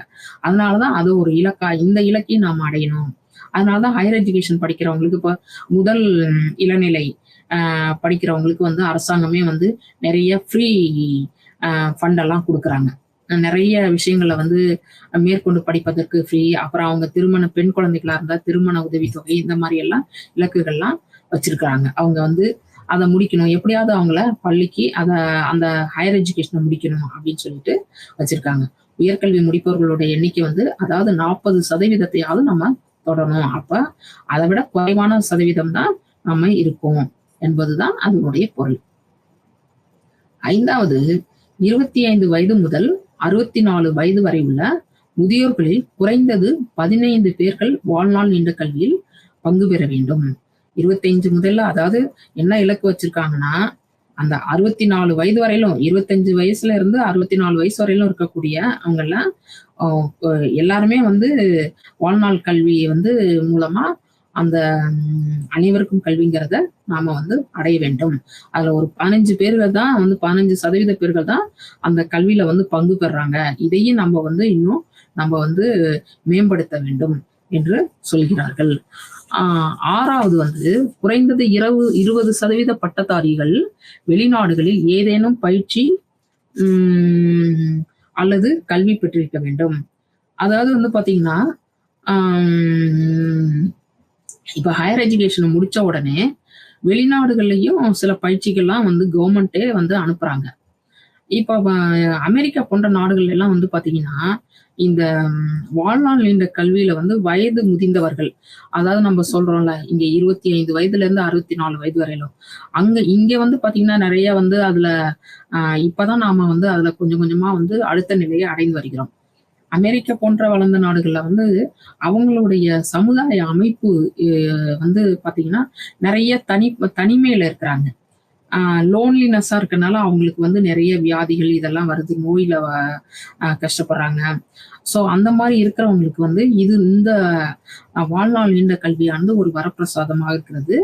அதுல அவங்க படிக்கும்போது அவங்களுடைய திறன்களை மேம்படுத்திக் கொள்கிறார்கள். அவர்களுக்கு அந்த நோயும் பார்த்தீங்கன்னா மிக மன மகிழ்ச்சியாகவும் இருக்கிறார்கள். அதனால நோயெல்லாம் வந்து குறையுது அப்படிங்கிற ஒரு ஆராய்ச்சி சொல்லுது. இங்க நம்மளுடைய சமுதாய அமைப்பு நாம வந்து எல்லாமே கூட்டு குடும்பமாக, முடிந்தவரை நாம வந்து கூட்டு குடும்பமாக தான் இன்னும் இருக்கிறோம். அதாவது குறைந்தது வந்து ஒரு வீடுன்னு எடுத்துக்கிட்டோம்னா அதுல வந்து தாய் தகப்பன் குழந்தைகள் இவங்கெல்லாம் சேர்ந்து வாழக்கூடிய அமைப்பா இருக்கு. ஆனா வெளிநாடுகள்ல வந்து ஒரு குறிப்பிட்ட வயது அடைந்தவுடன் குழந்தைகளையும் தனியாக அவர்கள் தனியா அனுப்பி விடுகிறார்கள். அவர்களும் தனியாக வாழக்கூடிய நிலை வருகிறது. அது வந்து வயதாகும் பொழுது அவர்கள் வந்து நிறைய இன்னல்களுக்கு, இடர்பாடுகளுக்கு, மன அழுத்தத்திற்கு ஆளாகிறார்கள். அப்ப அங்க வந்து அதனுடைய சதவீதம், வாழ்நாள் நீண்ட கல்வியை தொடரக்கூடிய சதவீதம் வந்து அதிகமாக இருக்கிறது. அதை வந்து ஆராய்ச்சி மூலமாக தரவுகளின் அடிப்படையிலே அதை சொல்லியிருக்கிறார்கள். ஆகவே இப்ப என்னன்னா குறைந்தது 20 அடுத்த இலக்கு என்னன்னா குறைந்தது 20% நம்ம வந்து வெளிநாடுகளுக்கு ஏதாவது ஒரு பயிற்சி கல்விக்கு வந்து நாம் அனுப்ப வேண்டும். இன்றைக்கு வந்து நிறைய வந்து பாத்தீங்கன்னா மருத்துவத்துறையிலையும் சரி, பொறியியல் துறைகள், ஆசிரியர் தொழில், இந்த மாதிரி நிறைய தொழில்கள்ல வந்து வெளிநாடுகளுக்கு சென்று படிக்கிறார்கள் மாணவர்கள். நம்மளுடைய நாடுகள்லயுமே வந்து இருந்து வெளிநாடுகள்ல போய் படிக்கிறார்கள். அப்ப சரி, அமெரிக்காவுல வந்து நாடுகள்ல நீண்ட நாள் கல்வி எப்படி இருக்கு அப்படின்னு பாத்தீங்கன்னா, அமெரிக்க நாடுகள்ல 1998, 99 தரவுகளின்படி 90 மில்லியன் அமெரிக்கர்கள், அதாவது 46%. நான் இப்ப சொன்னேன்ல, அங்க வந்து சோசியல் ஸ்ட்ரக்சரே, சமுதாய அமைப்பே வந்து பாத்தீங்கன்னா, அவங்க வந்து ஒரு தனிமையில் இருக்கக்கூடியவர்களா இருக்கறனால அவர்களுக்கு இந்த ஆர்வம் வந்து வருது. எதையாவது நம்ம படிக்கும்போது, நம்ம அங்க சென்டர்ஸ்க்கு போகும்போது, ஆன்லைன் கோர்ஸ், ஆஃப்லைன் கோர்ஸ் எந்த கோர்ஸ்ல படிச்சாலுமே ஒரு 4 பேத்த நம்ம பார்ப்போம், பழகுவோம். நம்ம we are sharing our thoughts. அந்த அடிப்படையில அவங்க ஹாப்பியா இருக்காங்க. அப்ப இந்த தரவுகளின்படி, அதாவது 98, 99 தரவுகளின்படி 90 மில்லியன் அமெரிக்கர்கள், 46% முதியோர்கள் ஏதாவது ஒரு தொடர்நிலை கல்வியில சேர்ந்து படித்துக் கொண்டிருப்பது தெரிய வருகிறது. இதன் மூலம் அமெரிக்கா ஒரு கற்றல் சமூகமாக வலுப்பெற்றிருப்பது ஆதாரப்பூர்வமாக தெரிகின்றது. ஏதோ வந்து எந்த இதுவும் இல்லாம அவங்க வந்து இந்த சதவீதத்தை சொல்லல. அவங்க வந்து ஆராய்ச்சி பண்ணி அந்த தரவுகளை அடிப்படையாக வைத்துதான் இதை சொல்கிறார்கள். ஆகவே மற்ற நாடுகளை நாம ஒப்பிடும் பொழுது, அமெரிக்காவில் வந்து முதியோர்களுடைய அந்த வாழ்நாள் நீண்ட கல்வி, முதியோர்களுடைய கற்றல் அது வந்து அதிகமாக இருக்கிறது என்று சொல்கிறார்கள். சரி, இப்ப அமெரிக்கா போன்ற நாடுகள்ல பார்த்தாச்சு. ஐரோப்பிய கூட்டமைப்புல என்னென்னலாம் குடுத்துருக்காங்கன்னு பார்த்திருக்கோம். இப்ப இந்தியாவுல இந்த வாழ்நாள் நீண்ட கல்விக்கு என்ன மாரியான ஆ திட்டங்கள் குடுக்குறாங்க, என்ன மாரியான சலுகைகள் குடுக்குறாங்க, என்ன மாரியான இலக்குகள் இருக்கு அப்படிங்கிறத பத்தி நம்ம பார்ப்போம். இப்ப இந்தியாவில் வாழ்நாள் நீண்ட கல்வி. நம்முடைய இந்திய அரசியலமைப்பு சட்டம், இந்தியன் கான்ஸ்டிடியூஷன், அதாவது 1950ஆம் ஆண்டு பிரகடனப்படுத்தப்பட்ட பொழுது, அதுல வந்து என்ன சொல்லியிருக்காங்கன்னா, நம்மளுடைய இந்திய அரசியலமைப்பு சட்டத்துல வந்து முதல் இதா சொல்லப்பட்டிருக்கிறது என்ன விஷயம்னா, சமத்துவம். சமத்துவம் தான் நமக்கு. ஏன்னா நம்மளுடைய நாடு வந்து பல்வேறு மொழிகள் பேசக்கூடிய நாடு, பல்வேறு மதம், பல்வேறு ஜாதி, இந்த மாதிரி வந்து பல கொள்கைகளை உடைய மக்கள். இந்த மாதிரி இருக்கனால அவங்க வைக்கக்கூடிய இலக்கு என்னன்னு பாத்தீங்கன்னா சமத்துவம். அனைவரும் சமம். அதுதான் அவங்களுடைய தேசிய கொள்கையாக இருக்கு. அப்ப இதுக்கு வந்து பாத்தீங்கன்னா, இந்த வாழ்நாள் நீண்ட கல்வி வந்து ரொம்ப வந்து அதுக்கு வந்து துணையா இருக்கு. அது வந்து ஒரு இன்றியமையாத வாய்ப்பாக அதுல அமையுது. அதுல வந்து பாத்தீங்கன்னா, அனைத்து தரப்பினருக்கும் ஏற்றத்தாழ்வுங்கிறது இல்ல. அதனுடைய கருத்துமே நம்ம படிக்கும்போது என்ன படிச்சோம்? அதாவது வறுமையை போக்கணும், அனைவருக்கும் கல்வி, பாலின பாகுபாடு இருக்கக்கூடாது. இதெல்லாம் தான் நம்ம படிச்சோம். அதனாலதான் இங்க வந்து சொல்றாங்க. அதாவது சமத்துவம் என்ற தேசிய கொள்கை வாழ்நாள் நீண்ட கல்வி மூலம் அனைத்து தரப்பினருக்கும், அதாவது ஏழை, பணக்காரர், கிராமம், நகரம், பாலின வேறுபாடு எதுவும் இருக்கக்கூடாது, ஏற்றத்தாழ்வு இன்றி கல்வி வாய்ப்புகளை தொடர அடிகோலியது. இதுதான் வந்து சொல்லப்பட்ட செய்தி. இரண்டாவது, யுனெஸ்கோவின் ஹைதராபாத்ல வந்து யுனெஸ்கோ வந்து என்ன பண்றாங்கன்னா, ஹைதராபாத்ல ஒரு மாநாடு போடுறாங்க. அந்த மாநாடு எந்த ஆண்டுன்னு பாத்தீங்கன்னா 2002ஆம் ஆண்டு வந்து அந்த மாநாடு போடுறாங்க. அதுல வந்து பாத்தீங்கன்னா, என்ன கல்வியுடைய இலக்குகளை அடையறதுக்கு வந்து சில இலக்குகளை அங்க வந்து கொடுக்குறாங்க. அது தேவையான இலக்குகளை, அதுக்கான கல்வி நிறுவனங்களுடைய ஆதரவும் கொடுக்குறாங்க. முதல் இலக்குகளா என்ன சொல்றாங்கன்னா, இந்திய தேசிய கல்விக் கொள்கைகள். அதாவது இந்திய தேசிய கல்விக் கொள்கை உருவானதுல இருந்து 1986, அதுக்கப்புறம் அப்படியே வரிசையா வருது 2000. இந்த 2லயுமே பாத்தீங்கன்னா வந்து இந்த வாழ்நாள் நீண்ட கல்விக்கு மிகுந்த முக்கியத்துவம் கொடுத்திருக்கிறார்கள். அதாவது அதனுடைய தாரக மந்திரம் என்னன்னு பாத்தீங்கன்னா, ஸ்கில் இந்தியன், இந்தியாவை திறனாக்குவோம். இந்த ஸ்கில் இந்தியன் வந்து பாத்தீங்கன்னா, இந்த வாழ்நாள் நீண்ட கல்வியை மேலும் வலுப்படுத்துகிறது. அதாவது ஒரு நாட்டுல வந்து நம்ம படிச்சோம். இப்ப இதுலயே வந்து படிக்கும்போது என்னென்னலாம் வந்து ஸ்கில்ல வந்து மேம்படுத்தணும், ஒரு குடிமகன்ட்ட என்ன மாதிரியான ஸ்கில் எல்லாம் இருக்கணும் அப்படின்னு ஒரு 8 லிஸ்ட வந்து நாம படிச்சோம். தாய்மொழியில மொழியில் கருத்தாடல் இருக்கணும், வெளிநாடு மொழிகள்ல இருக்கணும், கணிதம், விஞ்ஞானம் மற்றும் தொழில்நுட்பத்தில் அடிப்படை திறன்கள் இருக்கணும், மின்னியல் திறன்கள் இருக்கணும், எவ்வாறு கற்பது என கற்றல், சமூக குடிமை திறன்கள் இருக்கணும், உந்துதல் மற்றும் சுயதொழில் திறன்கள் இருக்கணும், கலாச்சார அறிவு மற்றும் பண்பாட்டு திறன்கள் இருக்கணும். இத்தனை திறன்கள் இருக்கிறதா நாம வந்து சொல்லியிருக்கோம். ஸோ அந்த திறன்கள்லாம் பெற்றா, அதனால தான் ஸ்கில்ல நம்ம குடுத்துட்டோம்னா, அத கொடுக்கும்போது, அந்த வாழ்நாள் நீண்ட கல்வியானது இன்னும் எம்பவர்டு நல்ல வலுமிகுந்ததா மாறிடுது. அப்ப கற்றுக்கொள்கிறவர்களுடைய எண்ணிக்கை, சதவீதம் அதிகமாகும். அதுதான் இதனுடைய கருத்து. 3வது 2011, 2020 இந்த ஆண்டுகள்ல இந்தியாவுல திறன் மேம்பாடு, ஸ்கில் டெவலப்மென்ட், ஸ்கில் இந்தியான்னு சொல்றோம்ல, அதுக்கப்புறம் ஸ்கில் டெவலப்மென்ட். சரி, இதெல்லாம் இந்த இலக்க அடையறதுக்கு தீவிர முயற்சி எடுக்கிறாங்க அரசாங்கத்துல. இந்த இலக்க அடைஞ்சாதான் நம்ம வறுமையில இருக்கிறவங்கலாம் ஒரு சமூக பொருளாதாரத்துல, சமூக அந்தஸ்து, பொருளாதாரம் இதுல எல்லாம் அவங்க மேம்பாடு அடைய முடியும். அதனாலதான் ஸ்கில் டெவலப்மெண்ட்ங்கிற ஒரு கருத்தை சொல்லி அதுக்கான முயற்சிகளை மேற்கொள்கிறார்கள். அது பாத்தீங்கன்னா 2015ஆம் ஆண்டில் பிரதம மந்திரி கௌசல் விகாஸ் யோஜனா என்ற திட்டம் ஆரம்பிக்கப்பட்டு வாய்ப்புக்கேற்ற திறன்களின் மேம்பாட்டிற்கு பயிற்சிகள் தரப்பட்டன. அதாவது 2015ல பாத்தீங்கன்னா நிறைய திட்டங்கள் வகுக்கிறாங்க. ஆரம்பத்துல பாத்தீங்கன்னா இந்த அனைவருக்கும் கல்வினே சர்வ சிக்ஷா அபியான், இடைநிற்றல் குழந்தைங்களுடைய விகிதத்தை குறைக்கணும்னு தான் எஜுகேஷன் ஃபார் ஆல்ங்கிறத கொடுத்து SSA, BRC இந்த மாதிரியான ப்ரோக்ராம்லாம் பண்ணாங்க. சரி, இதெல்லாம் பண்ணியும் நம்ம இன்னும் அந்த இலக்கை அடைய முடியல. அடுத்த ஸ்டேஜ் என்ன பண்றாங்கன்னா, ஸ்கில் இந்தியா கொடுக்குறாங்க, ஸ்கில் டெவலப்மெண்ட் ஆகுது. இப்போ பாத்தீங்கன்னா 2015ஆம் ஆண்டில் பாத்தீங்கன்னா என்ன பண்றாங்கன்னா, பிரதம மந்திரியோட கௌசல் விகாஸ் யோஜனா இது பாத்தீங்கன்னா மெயினா இதனுடைய கான்செப்டே என்னன்னு பாத்தீங்கன்னா, கருத்துமே என்னன்னு பாத்தீங்கன்னா ஸ்கில் டெவலப்மெண்ட் தான். ஸ்கில் டெவலப்மெண்ட் கொடுக்கறது மட்டும் இல்லாம அவங்க என்ன பண்றாங்கன்னா, அந்த அவங்களுக்கு வேலை வாய்ப்பு, யாரெல்லாம் என்ன மாதிரியான ஸ்கில்லை மேம்படுத்திக் கொள்கிறார்களோ அவர்களுக்கு ஏற்ற மாதிரியான வேலை வாய்ப்புகளை அவர்கள் கொடுக்குறாங்க. இந்த பிரதம மந்திரி கௌசல் விகாஸ் யோஜனா இந்த திட்டத்துல பாத்தீங்கன்னா இதுல நிறைய சென்டர்ஸ் இருக்கு, நிறைய மையங்கள் இருக்கு. அந்த மையங்கள்ல நிறைய கோர்சஸ் இருக்கு. யாருக்கு வயதுக்கு தகுந்த மாதிரி, ஆண்களுக்கு தகுந்த மாதிரி, பெண்களுக்கு தகுந்த மாதிரி கோர்சஸ் எல்லாம் இருக்கு. அதை தேர்ந்தெடுத்து அதற்கு தகுந்த மாதிரி நாம் மேம்படுத்திக் கொள்ள வேண்டும். இப்போ உதாரணமாக ஆண்கள் எடுத்துக்கொண்டால் பாத்தீங்கன்னா கட்டடம் கட்டுவதற்கு, அதுக்கப்புறம் பாத்தீங்கன்னா எலக்ட்ரீஷியன் ஆகவும், பிளம்பர் ஆகவும், இந்த மாதிரியான அப்புறம் ஹோட்டல் மேனேஜ்மெண்ட், ஹாஸ்பிட்டல் மேனேஜ்மெண்ட் இந்த மாதிரியான ட்ரைனிங் எல்லாம் கொடுக்குறாங்க. நம்மளுடைய கல்வி திட்டத்துல பாத்தீங்கன்னா ஸ்கூல் எஜுகேஷன் இதுல நாம காக்னிட்டிவ் டெவலப்மெண்ட், அறிவு சார்ந்த வளர்ச்சிக்கு ரொம்ப முக்கியத்துவம் கொடுக்குறோம். நம்ம நடைமுறை சார்ந்த அந்த பிராக்டிக்கல் பரிசோதனை சாலையில பிராக்டிக்கலுக்கு அதிக முக்கியத்துவம் கொடுக்காதனால என்ன ஆயிடுதுன்னா மாணவர்கள்கிட்டே அந்த திறன் ஏன்னா அந்த குறிப்பிட்ட வகுப்புல அவ்வளவுதான், அந்த நேரங்கள் தான் அதற்கு கொடுக்க முடியும். ஆகவே அங்க அவர்களால தனிப்பட்ட முறையில நிறைய கற்றுக்கொள்ள முடியாத மாணவர்களுக்கு இந்த மாதிரியான திட்டங்கள் மிகவும் பயனுள்ளதாக இருக்குது.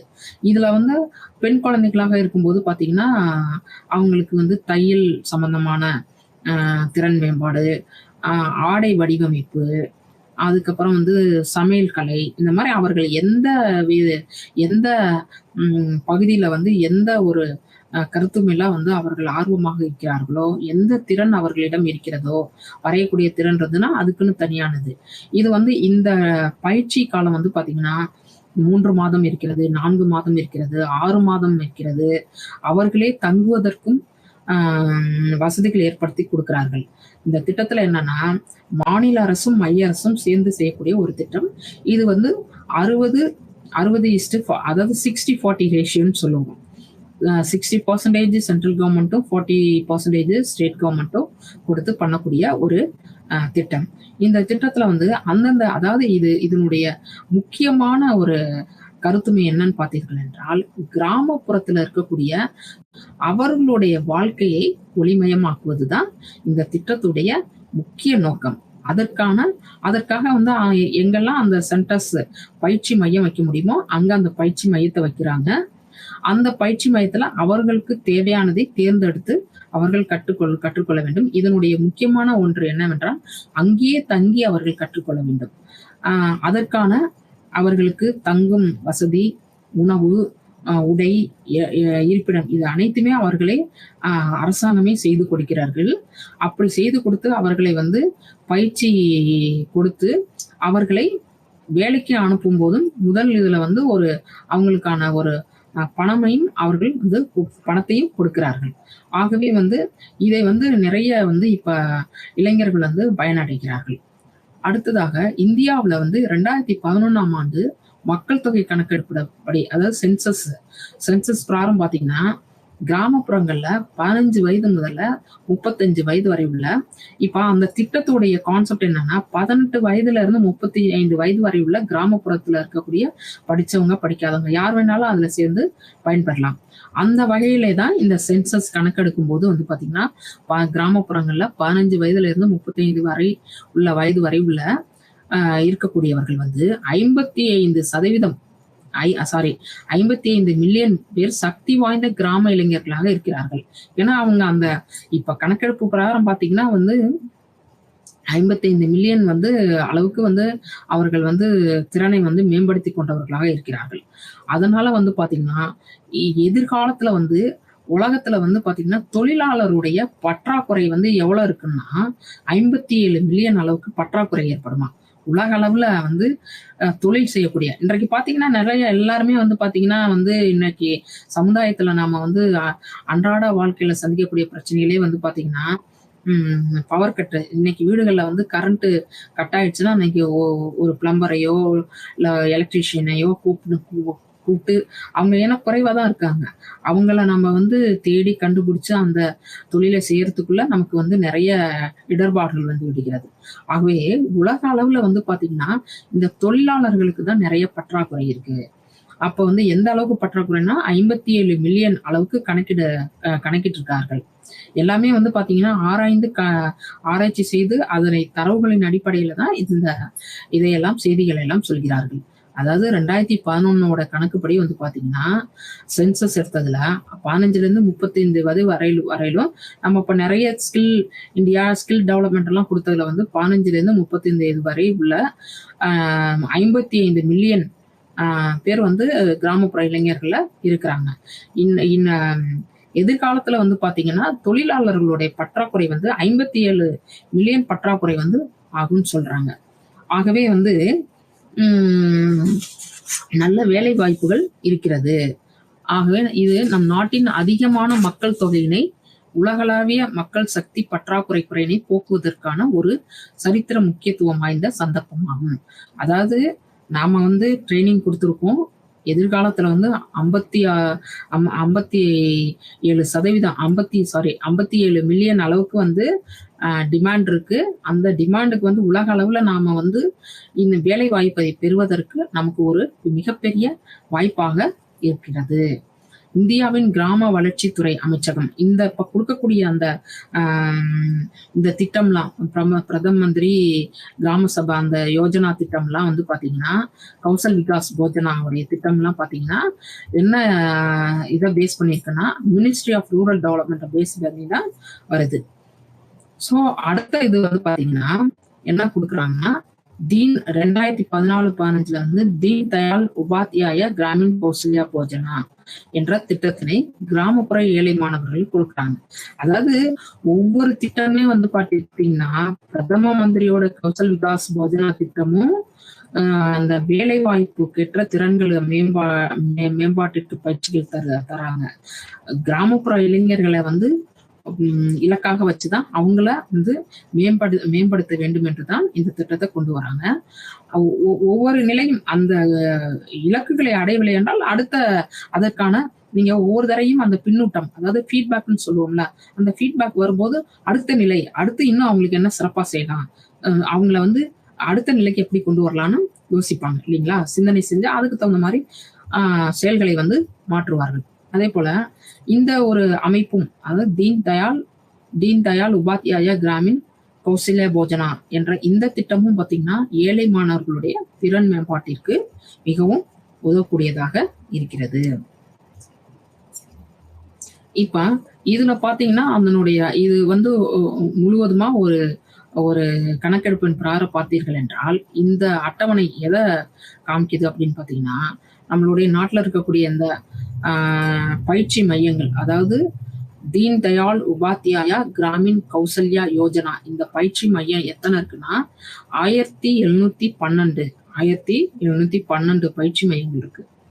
இதனுடைய இலக்குகள் என்னென்ன இலக்கு அப்படின்னு பார்த்தீங்கன்னா, பயிற்சி கொடுக்கணும், மதிப்பீடு அதாவது ஃபீட்பேக். பயிற்சி கொடுத்தோன்னா அவங்ககிட்ட என்ன என்ன அவங்க கத்துக்கிட்டாங்க அப்படிங்கிறத பார்க்குறோம்.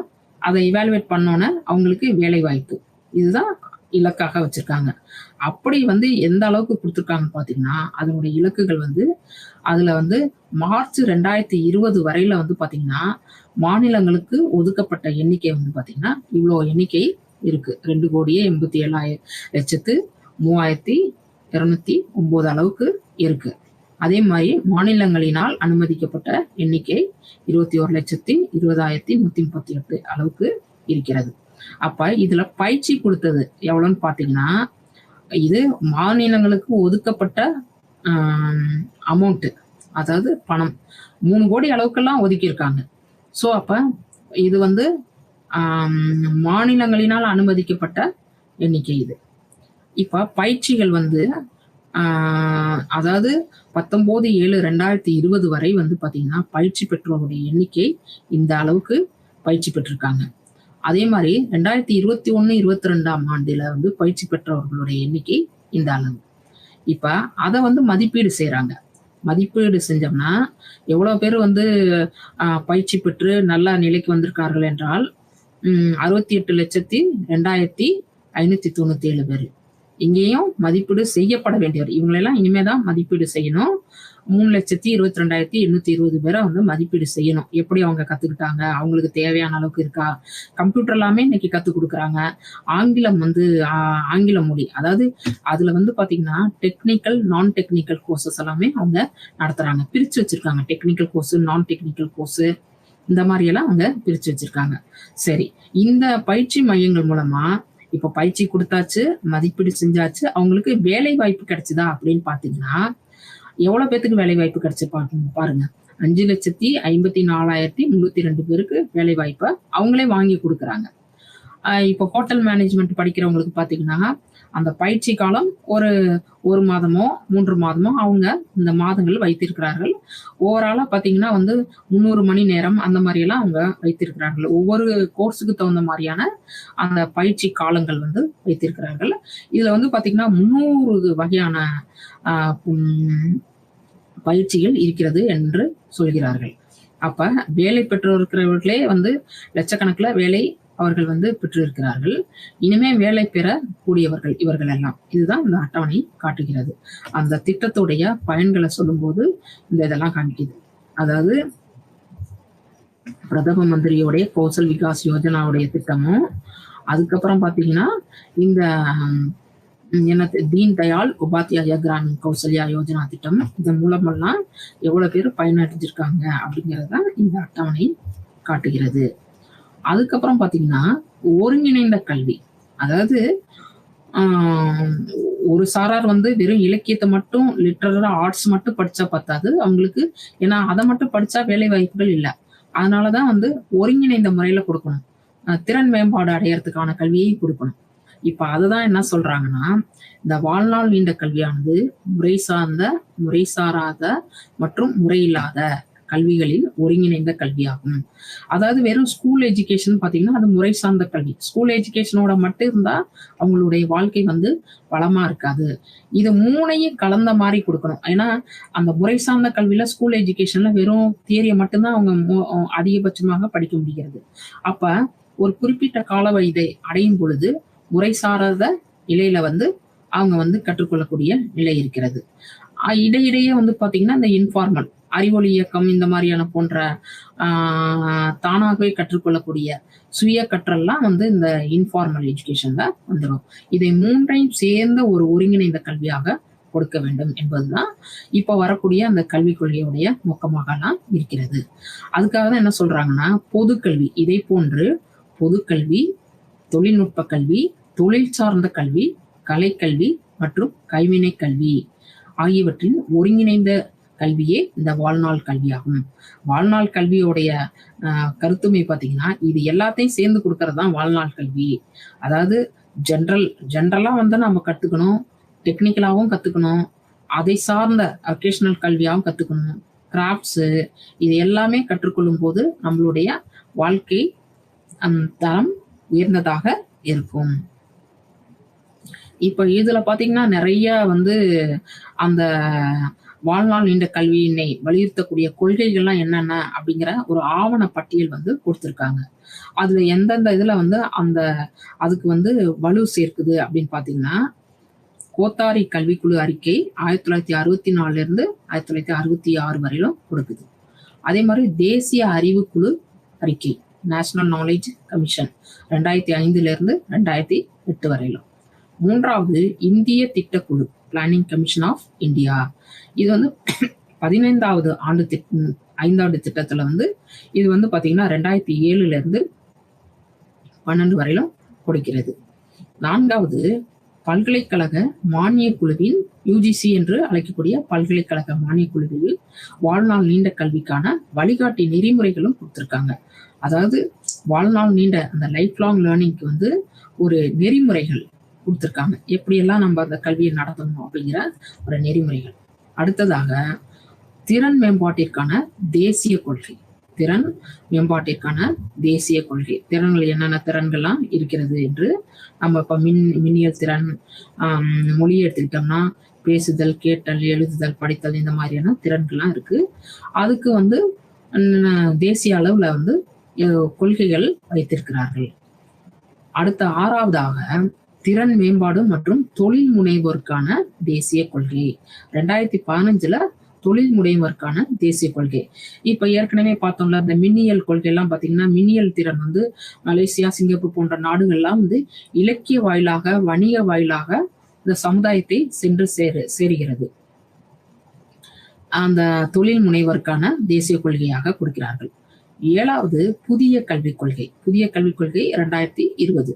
இதுவும் பாத்தீங்கன்னா அந்த வாழ்நாள் நீண்ட கல்விக் கொள்கைக்கு ஒரு வந்து இருக்கக்கூடிய அந்த பாடத்திட்டமானது 4 ஆண்டுகள் கொடுக்கக்கூடிய பாட அமைப்பாக இருக்குது. இதுல வந்து பாத்தீங்கன்னா முதல் வருடம் முடித்த மாணவர்களுக்கு அவர்களுக்கான சான்றிதழ் கொடுக்கிறார்கள். அவர்கள் வந்து டிராப் அவுட் ஆனா கூட, இடைநிற்றல் ஆனா கூட, அந்த இளநிலை படிப்பு முடிக்கலைன்னா கூட அவர்கள் வெளியில போய் அவர்களுக்கான தகுதி தகுந்த வேலைகளை பெற்றுக்கொள்ளலாம். அதனால்தான் வந்து பார்த்தீர்கள் என்றால் பல்கலைக்கழக மானிய குழு வழிகாட்டுறது எப்படி காட்டுறாங்கன்னா வந்து, இன்றைய காலகட்டத்துல வந்து பாத்தீங்கன்னா பாடத்திட்டம், கலைத்திட்டம் போன்றவையெல்லாம் அந்த முறை சார்ந்த கல்வியில என்ன இருக்கோ அதே பாடத்திட்டம், கலைத்திட்டம் எல்லாம் அந்த முறை சாராத கல்வியில வைக்கணுங்கிறாங்க. இப்ப உதாரணமாக ஆங்கில பாடமாக இருக்கட்டும், அறிவியல் பாடமாக இருக்கட்டும், இரண்டுமே பாத்தீங்கன்னா ஒரு பிஎஸ்சி, பிஏல வந்து ரெகுலர்ல முறை சார்ந்த கல்வியில பையன் என்ன படிக்கிறானோ அதேதான் வந்து தொலைதூர கல்வியிலையும் திறந்தவெளி கல்வியிலையும் அவன் படிக்கிறான். காரணம் என்னன்னா, இப்ப அந்த முறை சார்ந்த கல்வியில படிக்கக்கூடிய பையன் வந்து, ஒரு மாணவன் வந்து இடைநிற்றல் 1 வருடம் தான் படிக்கிறான். 2வது வருடம் அவன் வந்து அவனுக்கு கல்லூரி போக இயலவில்லை. அப்ப என்ன பண்றான், ஒரே சிலபஸ், ஒரே அந்த பாடத்திட்டம் இருக்கும் பொழுது அவன் வந்து அந்த கல்வியை தொடர்வதற்கான ஒரு வாய்ப்பு அமைகிறது. 2ஆம் ஆண்டு அவன் வந்து திறந்தவெளி பல்கலைக்கழகமோ இல்ல தொலைதூர கல்வியிலேயே சேர்ந்து படித்துக் கொள்ளலாம். அதனால்தான் அதனுடைய வழிகாட்டி நெறிமுறைகள்லாம் நிறைய இன்றைக்கு வந்து மாறி இருக்கிறது. ஒரே மாதிரியா இருந்தா பையன் வந்து டிராப் அவுட் ஆகாம அவன் அதை தொடர முடியும். இது வந்து இந்த புதிய கல்விக் கொள்கையுடைய கொள்கைகளாக இருக்கிறது. அதே மாதிரி 4 வருட படிப்பை வந்து 2 ஆண்டுகள் படித்தா அதற்கான சான்றிதழ் கொடுக்கிறார்கள். 3 ஆண்டுகள் படித்தால், 4 ஆண்டு படித்தால் அந்த மாதிரியான அவர்கள் வந்து நிலை வைத்திருக்கிறார்கள். இப்ப இந்த வாழ்நாள் நீடித்த கல்வியில வந்து பாத்தீங்கன்னா வந்து நிறைய திறன் மேம்பாட்டுக்கு வந்து முக்கியத்துவம் கொடுக்கிறார்கள். அதற்கான திட்டக்குழு, அதற்கான அரசாங்கம் கொடுக்கக்கூடிய சலுகைகள் இவையெல்லாம் நம்ம பார்த்தோம். இதுல இன்னும் சொல்லப்போனா, இந்த பல்கலைக்கழக மானியக்குழு வந்து 2014ஆம் ஆண்டிலிருந்து தொழிற்சார்ந்த கல்வியில் இளநிலை பட்டம், அதாவது பேச்சுலர் ஆஃப் வெக்கேஷன் ஆரம்பிக்கப்பட்டது. அதாவது பேச்சுலர் ஆஃப் வெக்கேஷன். இது வந்து பாத்தீங்கன்னா, இந்த மாதிரியான இளநிலை பட்டம் வந்து மத்திய பல்கலைக்கழகங்கள்ல நடக்கிறது. அதே போல வந்து புதிய கல்விக் கொள்கையில வந்து 2020 அதுல தொழில் சார்ந்த கல்வியினை அனைத்து கல்வி நிலையங்களிலும், அனைத்து நிலைகளிலும் முதன்மை பாடங்களுடன் ஒருங்கிணைந்து திறன் பரிசோதனை சாலைகள், அதாவது ஸ்கில்ஸ் லேப்லாம் நிறைய. ஏன்னா காக்னிட்டிவ் டொமைனை மட்டும்தான் நாம வந்து ஃபோக்கஸ் பண்ணி படிக்கிறோம். அப்போ பிராக்மேட்டிசம் சிஸ்டமே இல்லை. அதனாலதான் இப்ப பிராக்மேட்டிசம் சிஸ்டத்துக்கு வந்து நிறைய வந்து ஃபோக்கஸ் பண்றாங்க. கவர்மெண்டே நிறைய ஃபோக்கஸ் பண்றாங்க. அப்ப உயர்கல்வி நிறுவனங்களும் அதை வந்து தொடர்ந்து கொடுக்கும்போது நிறைய இண்டஸ்ட்ரியோட லிங்க் வந்து கிடைக்கிறது. உதாரணமா வந்து பாத்தீங்கன்னா, இப்ப ஹோட்டல் மேனேஜ்மெண்ட் படிக்கக்கூடிய, இப்ப நான் ஏற்கனவே சொன்னேன்ல, அந்த பிரதம மந்திரி விகாஸ் யோஜனா திட்டத்துல எல்லாம் படிக்கக்கூடிய மாணவர்கள்லாம் படிக்கிறாங்க. கிராமப்புற இளைஞர்கள் எல்லாம் மேல் கொண்டு வராங்க. அந்த திட்டங்கள் எல்லாம் வந்து பாத்தீங்கன்னா, இப்போ ஹோட்டல் மேனேஜ்மெண்ட், உதாரணமா ஹோட்டல் மேனேஜ்மெண்ட் எடுத்துக்கிட்டோம்னா, அதுல படிக்கக்கூடியவங்களுக்கு வந்து ஹோட்டல்லே இண்டஸ்ட்ரியோடைய லிங்க்ஸ் கிடைக்குது. அப்ப அவங்களுக்கு உடனே வேலை வாய்ப்புகளும் கிடைக்கிறது. அதே மாதிரி பொறியியல் கல்லூரிகள்லாம் இன்னைக்கு வந்து எல்லா நிறுவனங்களும், அரசு சாராத நிறுவனங்கள்லாம் வந்து பாத்தீங்கன்னா, அரசு சார்ந்த, அரசு நிறுவனங்கள் சாராத நிறுவனங்களும் அந்த கல்லூரி காலங்கள்ல முடிக்கும் தருவாயில் இறுதி ஆண்டுகள்ல வந்து அங்கேயே சென்று மாணவனுடைய திறன்களை சோதிட்டு உடனே வேலை வாய்ப்புகள் கொடுக்கக்கூடிய நிலைகள்லாம் இன்றைக்கு நிறைய வந்துருச்சு. அதனால கல்வி நிறுவனங்களுக்கும் அந்த தொழில் நிறுவனங்களுக்கும் ஒரு எம்ஓஇ, ஒரு உடன்பாடு வந்து இருக்கிறது. அந்த உடன்பாட்டு பிரகாரம் வந்து அதுதான் அந்த இண்டஸ்ட்ரீஸ் லிங்க் வந்து தொழில் திறன் மேம்பாட்டு பட்டங்களை வழங்குகிறது. அதனால இன்னுமே நிறைய அவங்களுக்கு வந்து திறன்கள் வந்து மேம்பாடு அடைகிறது. சரி, இந்தியாவில் கல்வி நிறுவனங்கள் மூலம் வாழ்நாள் நீண்ட கல்வியை பத்தின ஒரு பார்வை. இப்ப வந்து அமெரிக்காவில் பார்த்துட்டோம், இந்தியாவில் இருக்கக்கூடிய திட்டங்கள்லாம் பார்த்தோம். இப்ப அதனுடைய விஷன்லாம் எப்படி இருக்குன்னு பாத்தீங்கன்னா, மத்திய திறன் மேம்பாட்டு அமைச்சகத்தின் கீழ் 14,312 தொழில் பயிற்சி கூடங்கள் தொழில் சார்ந்த கல்வியினை வழங்கி வருகின்றன. அதுல வந்து 2,204 அரசு நிறுவனங்கள், 12,108 தனியார் நிறுவனங்கள் இருக்கிறது. அதே மாதிரி வந்து பாத்தீங்கன்னா, அந்த 29/2/2020 நிலவரப்படி இந்தியாவுல எத்தனை பல்கலைக்கழகங்கள் இருக்குன்னு பாருங்க. அதாவது இந்தியாவுல 945 பல்கலைக்கழகங்கள் இருக்கு. 945, கிட்டத்தட்ட 1000 பல்கலைக்கழகங்கள் இருக்கிறது. அவற்றில் 412 பல்கலைக்கழகங்கள் வந்து பாத்தீங்கன்னா மாநில பல்கலைக்கழகங்கள். அதுல 53 மத்திய பல்கலைக்கழகங்கள். இதுல வந்து தனியார் பல்கலைக்கழகங்களும் இருக்கு. தனியார் பல்கலைக்கழகங்கள் பார்த்தீர்கள் என்றால் 356 பல்கலைக்கழகங்கள் தனியார் பல்கலைக்கழகங்கள். இதுல 124 நிகர்நிலை பல்கலைக்கழகங்கள் இருக்கிறது. 51 பல்கலைக்கழகங்கள் வாழ்நாள் நீண்ட கல்வி, முதியோர் கல்விக்கென தனி துறைகளே வச்சிருக்காங்க. மொத்தம் 1000 பல்கலைக்கழகங்கள் இருக்கு. இதுல மாநில, மத்திய, தனியார், நிகர்நிலை இப்படியெல்லாம் இருக்கு. இதுல 51 பல்கலைக்கழகங்கள் இந்த வாழ்நாள் நீண்ட கல்வியை வைத்திருக்கிறார்கள். மேலும் வந்து பாத்தீங்கன்னா, இந்திய தொழில்நுட்ப குழுவினால அங்கீகரிக்கப்பட்ட தொழில்முறை கல்லூரிகளுடைய எண்ணிக்கை இருக்கு. அதாவது 10,992 இருக்கு. அதனுடைய தொழிற்கல்வி பெறுவோருடைய எண்ணிக்கை இருக்கிறது. இதெல்லாம் வந்து திறந்த வெளி பல்கலைக்கழகங்களும் தொலைதூர கல்வி மையங்களும் மிக முக்கிய பங்கினை நல்கின்றன. இதுல வந்து பாத்தீங்கன்னா, இந்த சமூகத்து மக்கள், பின்தங்கிய சமூகத்து மக்களை தான் ஃபோக்கஸ் பண்றோம். அதுல வந்து பாத்தீங்கன்னா, இந்த முறை சாராத இதுல படிக்கும்போது என்ன ஒரு பெரிய நமக்கு நன்மை, அட்வான்டேஜ்ன்னு பாத்தீங்கன்னா, நிறைய கட்டுப்பாடுகள் இருக்கும். முறை சாராததுல நெகிழ்வு தன்மை இருக்கும். அப்ப வந்து குழந்தைகள் வந்து அந்த டிராப் அவுட் இல்லாம அவர்களால படிக்க இயலும். ஸோ கற்றல் வாய்ப்புகள், அதாவது அதுல வந்து என்னென்ன காரணங்கள் கொடுத்துருக்காங்கன்னு பாத்தீங்கன்னா, செலவு குறைந்தது. இப்ப திறந்த வெளியிலையும் தொலைதூர கல்விகள்ல முறை சார்ந்ததுல படிக்கும்போது வந்து உங்களுக்கு அதிக பொருள் செலவு ஆகும். இந்த முறை சாராத இதுல படிக்கும்போது கட்டணம் வந்து குறைவு, டிராப் அவுட் இல்லாம அவங்க படிக்கலாம். அவங்களுக்கு எந்த நேரங்கள்ல படிக்க முடியுமோ அப்படி படிக்கக்கூடிய வாய்ப்பு இருக்கு. தொலைதூர கல்வியுடைய பட்டங்களை வந்து இன்றைக்கு அரசு அங்கீகாரம் செய்கிறது. வேலை வாய்ப்புகள்லையுமே அங்கீகரிக்கப்படுகிறது. இதுல வந்து இந்திரா காந்தி தேசிய திறந்தவெளி பல்கலைக்கழகம் வந்து 3.5 மில்லியன் மாணவர்கள் கல்வி பெற்று உலகிலே மிகப்பெரிய திறந்தவெளி பல்கலைக்கழகமாக இது இருக்கு. இதை தவிர வந்து நாடு முழுவதும் 14 மாநிலங்களில் திறந்தவெளி பல்கலைக்கழகங்கள் செயல்பட்டு வருகின்றன. இந்த கோவிட்டுக்கு அப்புறம் பாத்தீங்கன்னா கூகுள் வகுப்பறை, ஜூம் போன்ற வலைதளங்கள் வந்து இந்த நீண்ட கல்விக்கு வந்து வலைதளங்களாக பெரிதும் திறம்பட செய்கிறது. தரம் குறையாமல் தரம் மேம்பாட்டிற்கு அனைத்து முயற்சிகளும் மேற்கொள்ளப்படுகிறது.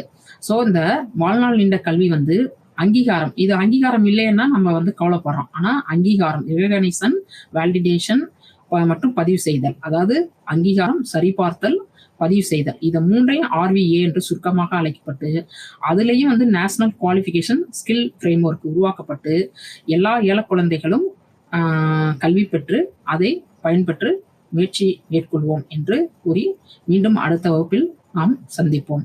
நன்றி, வணக்கம்.